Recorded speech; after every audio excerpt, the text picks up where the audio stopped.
মুক্তাগাছার মন্ডা ঐতিহ্য আর স্বাদের মেলবন্ধনে শত বছরের মিষ্টি জাদু। ময়মনসিংহের মুক্তাগাছা মানেই যেন এক নামে চেনা মুক্তাগাছার মন্ডা। শতবর্ষী এই মিষ্টান্ন শুধু একটি খাবার নয়, এটি এই অঞ্চলের ইতিহাস, ঐতিহ্য ও স্বাদের পরিচায়ক। সুনাম ছড়িয়ে পড়েছে দেশ জুড়ে, এমনকি দেশের বাইরেও। এই মন্ডা তৈরি হয় একান্তই ঘরোয়া পদ্ধতিতে, দুধ, চিনি ও খাঁটি দেশি উপকরণ ব্যবহার করে। মূলত রাজা শশীকান্ত আচার্য চৌধুরীর আমল থেকেই এই মিষ্টান্নের যাত্রা শুরু।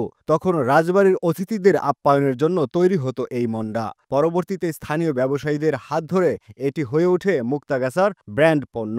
বর্তমানে মুক্তাগাছা শহরে একটি দোকানে বিখ্যাত মিষ্টান্ন প্রতিদিন তৈরি হয়, যা সকাল থেকেই বিক্রির ধুম পড়ে যায়। ঈদ, পূজা বা যে কোনো উৎসবে এই মিষ্টির চাহিদা আকাশচুম্বী। স্থানীয় মিষ্টি ব্যবসায়ী জানান, এই মন্ডার স্বাদ একবার যিনি পান করেছেন তিনি বারবার এসে খোঁজ করেন। এর আসল রহস্য হলো উপকরণে ভেজাল না থাকা এবং দীর্ঘ সময় ধরে জাল দিয়ে তৈরি করার ধৈর্য। মন্ডা যে শুধু আমাদের দোকানেই পাওয়া যায় মুক্তাগাছায় তা কিন্তু নয়। মুক্তাগাছা আমাদের দোকান ছাড়াও আরও কয়েকটা দোকানেই কিন্তু মন্ডা পাওয়া যায় এবং সবাই কিন্তু তার প্রোডাক্টকে ভালো রাখারই চেষ্টা করে। ঠিক আছে, তো যদি কোনো প্রতিষ্ঠান থেকে কেউ খারাপ মিষ্টি বিক্রি করে সেটা তার জন্য যেমন খারাপ, ঠিক যারা ভোক্তা তার জন্য এটা অবশ্যই খারাপ। ঠিক আছে, তবে এটা না করাটাই হচ্ছে উত্তম।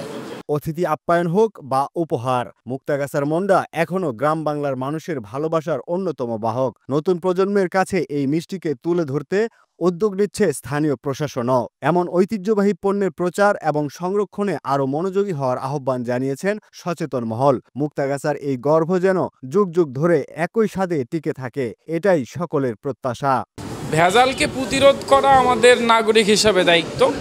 সেজন্য আমরা চেষ্টা করব ভেজালকে প্রতিরোধ করা যায় কিভাবে, সেটা ওনাদের প্রতিষ্ঠানকেও এইটার জন্য কথা বলা লাগবে যে যাতে ভেজাল কেউ করতে না পারে। আর এটা যেহেতু জিআই স্বীকৃতিপ্রাপ্ত একটা পণ্য, তাই আমরা চেষ্টা করব যেটা অরিজিনাল জিনিস, যেটা অরিজিনাল মন্ডা প্রকৃত দোকানে বিক্রি হচ্ছে সেটাকে আমরা খাওয়ার জন্য চেষ্টা করব।